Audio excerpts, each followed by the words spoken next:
after tensions flared at the end of last season. As this stands, both teams are tied with the same record, 40-24. Tiebreaker goes to the Thunder, a game out of the 4 seed. The two can very well meet as a 4 vs 5 matchup. OKC 2-1 in the season matchups. Paul continues to show why he's one of the best leaders in the NBA, still getting it done at almost 35. Westbrook couldn't get out of the first round after Durant left and will have a daunting task potentially against his former team. The Thunder traded away Harden in 2012, the two superstars facing the team that drafted them and traded them to Houston. Nobody thought OKC would even contend for the playoffs, but it turns out the drama filled with excitement turning into reality as the weeks inch closer. OKC's ability to put any player on the floor with depth against Harden and Westbrook, both looking to put up monster numbers while everybody else shoot threes. Nobody knows Westbrook's game as much as OKC, while no opponent's more familiar with Houston's system than Chris Paul. A defining series for Steven Adams, showing if he's worthy enough getting minutes in crunch time.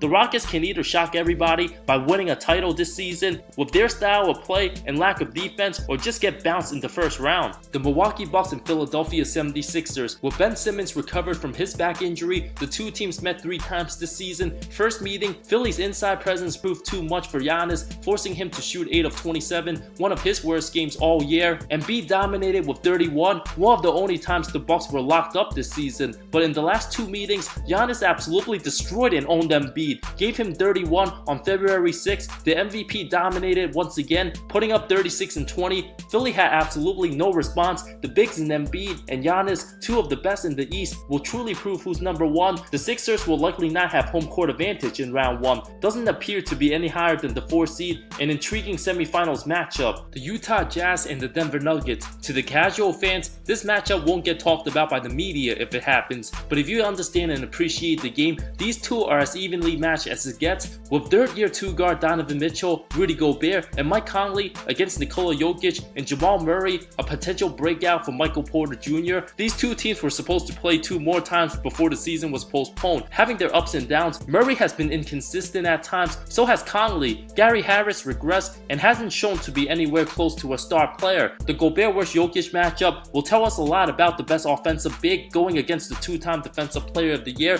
and the fact that Gobert and Mitchell were both drafted by the Nuggets and traded right after. The two should be motivated if these two teams match up as a 4-5 or a 3-6, very realistic. Rockets Clippers. The 4 games they played have been phenomenal. Each team won 2 of them, bringing the best out of each other. Seeing the rivalry of Westbrook and Pat Bev continues to be as polarizing as ever. Both hate each other. Seeing Kawhi Leonard guarding James Harden will be intense as well. A team heavily depending on analytics and the 3-ball against Kawhi's unstoppable go-to mid-range pull-up. An unreal matchup with high scoring. Houston was able to dominate and push the tempo, get to the basket with the Clippers' lack of inside presence. LA was finally getting everybody healthy, playing their best basketball after a shaky, inconsistent season. One of 3 teams top 5 offensively and defensively. Harden has been known to underperform in many postseasons, a huge stain in his legacy so far. Westbrook desperately needs to win a playoff series without Durant. If Houston falls in the standings, there's a chance these teams can meet in the very first round. It doesn't seem likely the Rockets will get the 3 seed, or they can get the 6. Clippers hold on to 2. The 2 can meet in the semis. If the Rockets hit their 3s, this series can go the distance, but if they struggle and go cold, this series can be over in 5 games. Heat Pacers. Yes, the beef between TJ Warren and Jimmy Butler should be settled, and the two will certainly give every ounce they got. After heated tensions between the two, a matchup between 2 of the very best 2-way 2 guards, Butler and Victor Oladipo, the Pacers have been playing spectacular regular season ball without their shooting guard, just 13 games back after being out for over a year. And then the delay, the matchup between 2 first-time All-Stars, Domantas Sabonis, Bam Adebayo, will be intriguing. 2 fundamentally sound 5s with excellent all-around game. The Heat's depth of Kendrick Nunn, Duncan Robinson, Tyler Hero, and Andre Iguodala, very deep, very tough teams with unexpected guys capable of stepping up at any minute. 2 veteran coaches in Eric Spoelstra and Nate McMillan. Miami's 2-0 in the season series. Both teams play very slow pace, reminding us the times of good old basketball. Miles Turner will also need to step up, while Kelly Olynyk might become the most hated player amongst Pacer fans once the series said and done if the two match up and Miami wins. Celtics Raptors. For years, the two fan bases have jarred at each other. Despite being Atlantic Division foes, the teams never met in the playoffs before. The 2 worst 3 matchup. Toronto's one of the most balanced teams in the league with excellent chemistry, a much improved Pascal Siakam who looks like a superstar at times. The bragging rights at the point guard spot between Kyle Lowry and Kemba Walker, a heated debate to always bring up. Boston has the edge in terms of talent and scoring,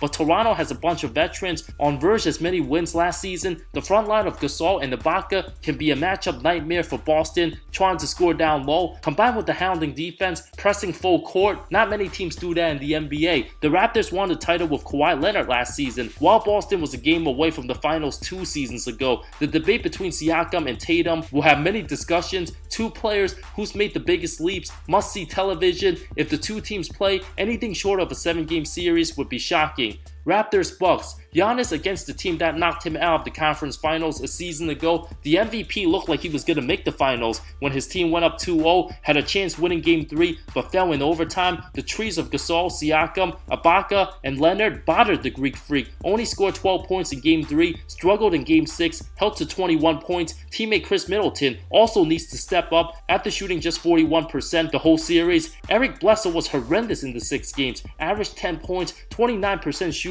Even backup Fred VanVleet had a better series. A grinded defensive team, well coached by Nick Nurse, against the highly powerful offense of Coach Bud, who has a reputation for undercoaching in the postseason. He'll need to play Giannis more minutes if the Bucks want to get over the hump. Finally, the matchup we all want to see, the Clippers-Lakers. LeBron against Kawhi, Anthony Davis, and Paul George. Laker fans love talking about how great their team is, especially when they're good. Pat Bev's intensity will be shown and try to irritate everyone on the Lakers. The Clippers won the first 2 matchups this season, with Kawhi dominating opening night and Christmas. The first game wasn't close. The Christmas game a come-from-behind rally, while the Lakers won the very last meeting in March, with James Davis and Avery Bradley leading the way. Pat Bev only had 1 shot that game and still continued to talk trash. The 2 Morris twins will go at it. Danny Green played with Kawhi in San Antonio and Toronto, knows his game as well as anybody. Landry Shamet will need to hit some shots. Montrezl Harrell and Kyle Kuzma, X factors off the bench. Rondo and Reggie Jackson are show of themselves, but I'm taking Jackson right now over 34-year-old Rondo. If the Lakers can make it physical with Dwight, McGee, and Davis down low, the Clippers front line will have a difficult time defending them. But if Lou Williams gets hot and averages 20, the Lakers won't have the firepower to contain the Clippers. Leonard and George, 2 LA kids with the